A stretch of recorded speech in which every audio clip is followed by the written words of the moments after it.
귀로 즐기고 마음으로 느끼고 라디오를 함께 떠나는 성지순례 가는 날. 이 시간은 라디오를 통해서 비대면으로 성지순례의 즐거움을 누리고 또 감동도 느껴보는 시간인데요. 지난주에 이어서 오늘도 해외 성지로 함께 떠나봅니다. 대표님 어서 오세요. 안녕하세요. 성모의 행사 정동춘 바로입니다. 반갑습니다. 네, 반갑습니다. 대표님 오늘은 주님 기도문 성당과 눈물 성당을 좀 소개해 주신다고요? 네, 그렇습니다. 올리브산에는 비잔틴 시대 때 많은 성당이 있었다고 그래요. 24개 정도 성당이 있었다는데 그만큼 올리브산에는 예수님에 대한 어떤 추억 또 그러한 추억을 또 같이 또 기념하고자 하는 성당이 많았었다는 소리가 되겠는데요.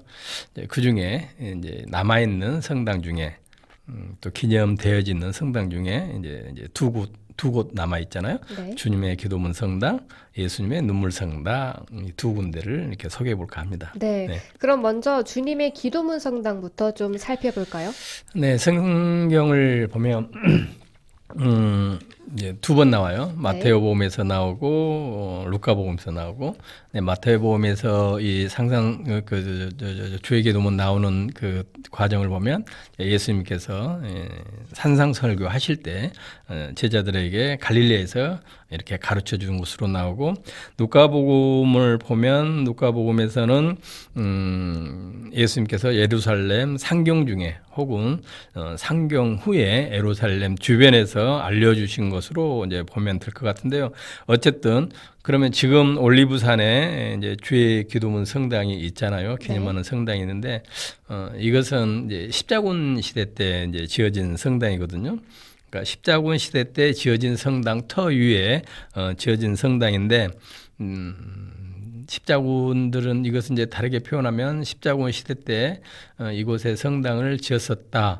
하고 지금의 성당은 그 십자군 시대 때 성당 터 위에 지었다라는 의미는 십자군 시대 때 예수님께서 주의 기도문을 제자들에게 가르쳐 주셨던 그 곳이 이곳 올리브산이라고 여겼고, 그래서 그곳에 올리브산의 십자군 때 주의 기도문 성당을 지어서 그거를 계기로 지금은 올리브산에 있는 것으로 보여집니다. 네.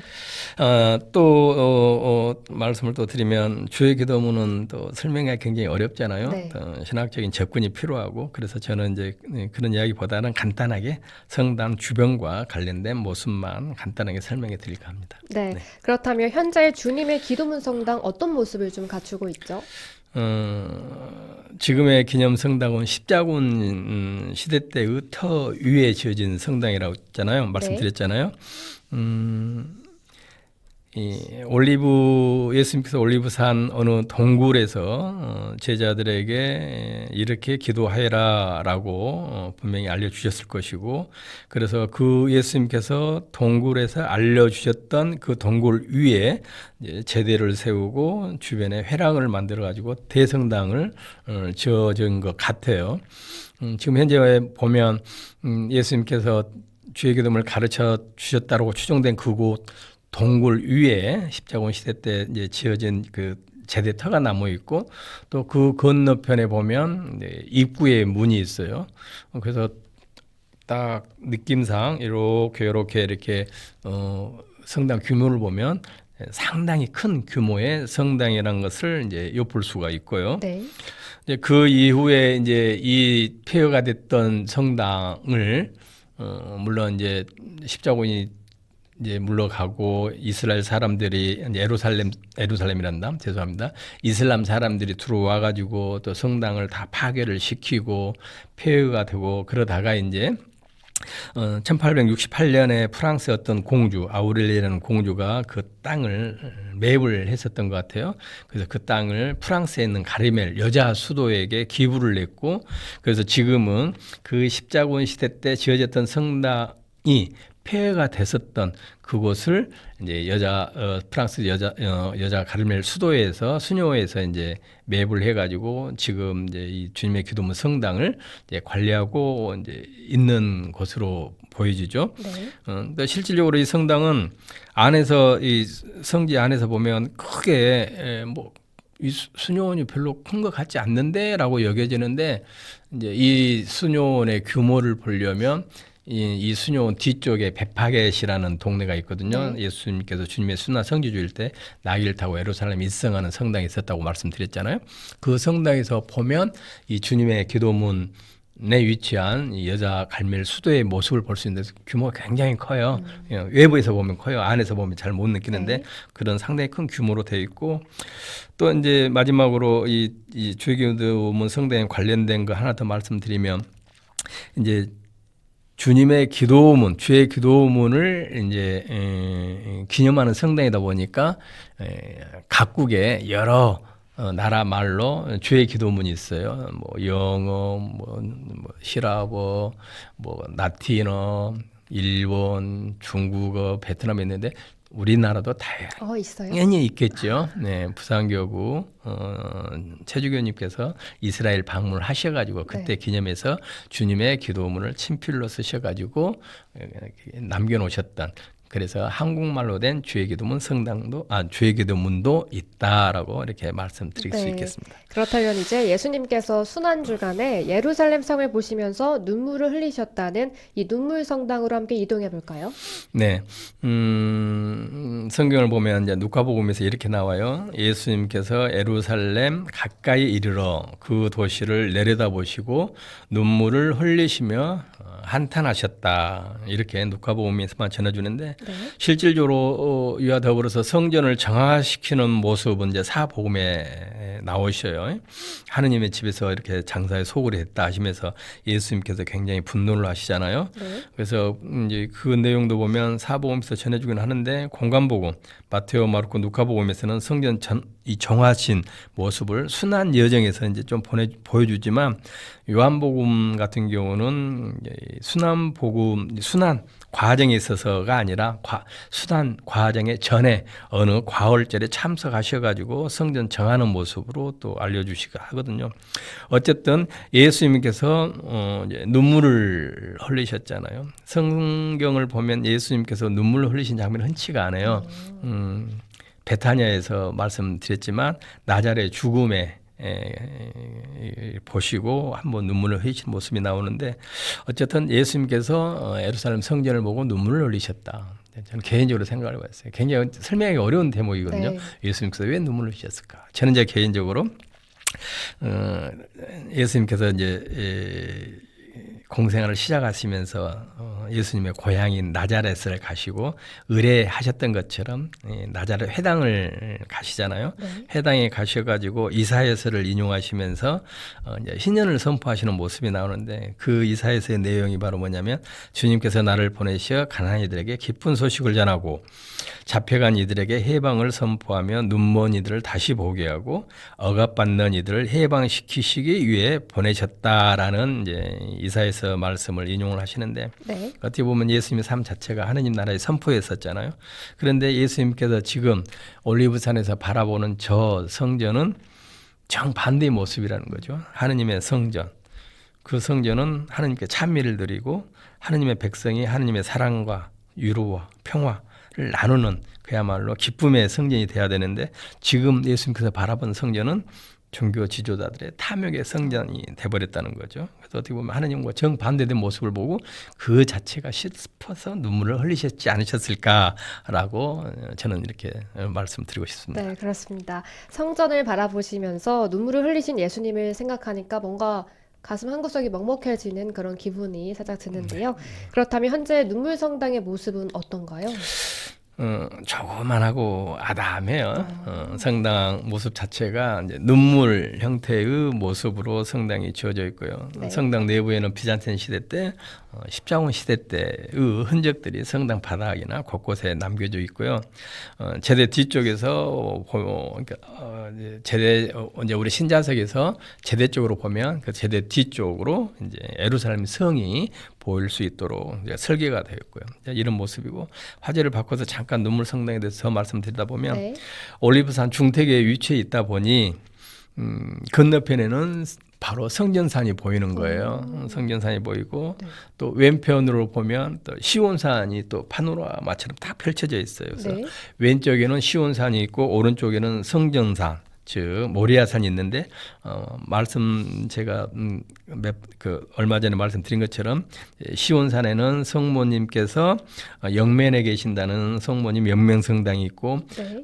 베드로가 예수님을 3번 모른다고 부인하자 닭이 울었던 베드로 해교 기념 성당이 있고 또 성체 성사를 제정하셨던 2층 큰 방이 있었던 곳이 바로 시온산이라고 말씀드렸잖아요. 네. 오른쪽에는 이제 황금 도움이 있고 이슬람 사람 황금 도움이 있고 그 뒤쪽으로 이제 골고타와 예수님의 부활 성당 모습이 보여요. 그래서 어떻게 보면 예루살렘 성이 한눈에 보이는 또 장소이고 그래서 예루살렘에 대해서 설명하기가 네. 굉장히 이제 좋은 장소. 그래서 저는 예습과 복습을 하기 위해서 이 눈물 성당을 굉장히 좋아하는 모습인데 어쨌든 그렇습니다. 네. 건너편에 이렇게 예루살렘 성의 모습이 잘 보인다고 하니 현재 또 어떤 모습인지도 궁금한데요. 지금 모습은 예수님 시대 때의 모습의 반쪽의 모습이거든요. 네. 예수님 시대 때는 왼쪽에 시온산이 있고 오른쪽에 성전이 있는 대성전이 있는 모리아산에 하나가 돼가지고 예루살렘 성이 있었는데 이제 이 성이 이제 여차저차해서 성이 무너지고 방치되었을 거 아니에요. 네. 시간이 흘러서 그러다가 이제 1530년경 그때는 이제 오스만 투르크가 이제 비잔틴 제국을 무너뜨리고 이제 이스라엘을 또 통치하던 시기예요. 그때 오스만 터키의 술탄이 시온산과 모리아산 주변을 딱 반틈으로 동강 내버린 거예요. 네. 그래가지고 길을 내버렸던 거예요. 그래서 지금은 시온산의 흔적이 시온성의 흔적이 거의 없어지고 지금 뭐 복원하고는 있지만 오른쪽에 남아 있는 이제 그 성벽만 있거든요. 그래서 지금 오른쪽에 남아 있는 예루살렘 성을 보면 뭐 길이로 성 둘레는 한 4km 정도 되고 네. 한 8개의 문이 있고요. 뭐 대표적으로 뭐 다마스커스 문도 있고 스테파네 문도 있고 뭐 시온 게이트도 있고 뭐 이렇게 하는데 8개의 문이 있다라고 말씀을 드릴 수가 있겠습니다. 네, 그렇군요. 오늘 순례를 또 마쳐야 할 시간인데요. 너무 아쉽습니다. 그렇다면 이 순례를 마무리하면서 예루살렘이 세계 3대 종교의 성지라고 불리는 이유도 한번 말씀해 주시죠.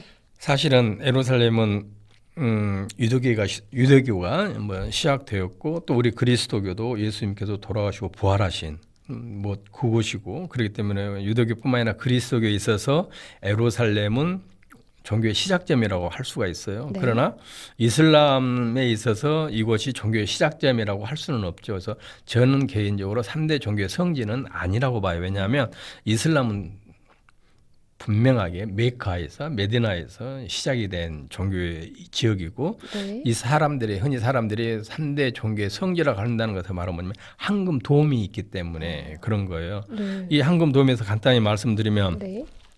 원래는 이 황금 도움이 없었겠죠. 이 황금 도움 자리는 대성전이 있었던 자리예요. 그리고 지성소가 있었던 거. 그 지성소는 뭐예요? 개학의 개. 개학의 개가 있었던 곳. 하느님의 현존하는 곳이라고 믿고 있는 그 괴하계가 있었던 그 지성소 위에 성전이 지어졌던 터인데 이게 이제 이 마흐메드가 이제 632년에 죽고 638년에 이제 이스라엘 들어오거든요. 이슬람 사람들이. 네. 그래가지고 이제 이스라엘을 점령을 한 거예요. 그 다음에 이슬람의 지도자가 638년에 지금 형태는 아닌데 돔 구조의 사원을 지금 그 자리에다가 이제 지었던 거예요. 그러나 십자군 시대 때 이거 폐허가 되다가 또 다시 이슬람이 또 이스라엘 지역을 통치를 하게 되고 네. 그러다가 1955년에 아랍 정부나 뭐 터키 정부, 요르단 정부 합동으로 이렇게 돈을 모아가지고 알루미늄과 황금 돔, 네. 황금이 아니라 알루미늄과 청동 합금으로 이렇게 돔 모양으로 지금의 그 사원을 지었는가 봐요. 네. 그러다가 이제 1998년에 요르단 왕이 금 80kg 엄청난 오, 금이죠. 그 네. 금을 들여서 황금으로 입혔는가 봐요. 그래서 지금은 황금 돔. 옛날에는 황금돔이 아니었을 거 아니에요. 네. 98년 이전에는. 네. 그래서 지금 이제 이렇게 황금돔으로 이렇게 돼 있어가지고 황금돔 사원이라고 하는데 여기에서 이제 관련한 이제 그 전설을 하나를 만들어요. 네. 이 처음에 이 이슬람 3도움을 건설하면서 하나의 이제 이슬람 지도자가 전선을 만들죠. 상당히 영리한 거예요. 네. 간단히 말씀드리면 이슬람교의 창시자인 알라 그 마흐메트가 어떤 식으로 말하냐면 마흐메트가 이제 메카에서 백마를 타고 예루살렘에 온다는 거예요. 네. 백마를 타고 예루살렘에 와가지고 딱 그 백마가 이제 브라카니라인데 그 백마를 성전 서쪽에다가 묶어놓고 이제 빛으로 된 사다리를 타고 이제 하늘로 올라갔다는 거예요. 네. 그래가지고 거기서 아담, 아브람, 모세, 솔로몬, 세례자 요한, 예수님과 딱 만나서 대화를 하고 마지막으로 본인은 더 하늘로 올라가가지고 알라신을 딱 만났다는 거예요. 하고 다시 내려와가지고 백마를 타고 새벽에 네. 메카로 갔다는 거예요. 어떻게 보면 이러이러한 전설을 만들어 놓은 것은 어떻게 보면 이 황금 도움을 만들었을 때 당시에 이슬람의 지도자가 유도교가 시작된 곳이고 그리스도가 시작된 저곳에 무슨 전설을 하나를 만들어 가지고 우리도 너희들 못지않게 우리도 중요한 종교야라는 것을 어떻게 보면 보여주기 위해서 도움으로 지은 이슬람 사원을 만들고 거기에다가 전설을 만들어 가지고 일종의 우리 종교도 너희들 못지않는 종교다라고 네. 이렇게 소위 말하면 보여주고 싶었기 때문에 이걸 지어지지 않았겠는가. 그래서 저는 뭐 3대 종교의 성지라는데 그 말은 저는 동일하지 않습니다. 그렇군요. 네. 그렇습니다. 네, 성바로 여행사 정동준 바로 대표님과는 이만 여기서 인사 나누도록 하겠습니다. 오늘도 좋은 말씀 고맙습니다. 네, 감사합니다.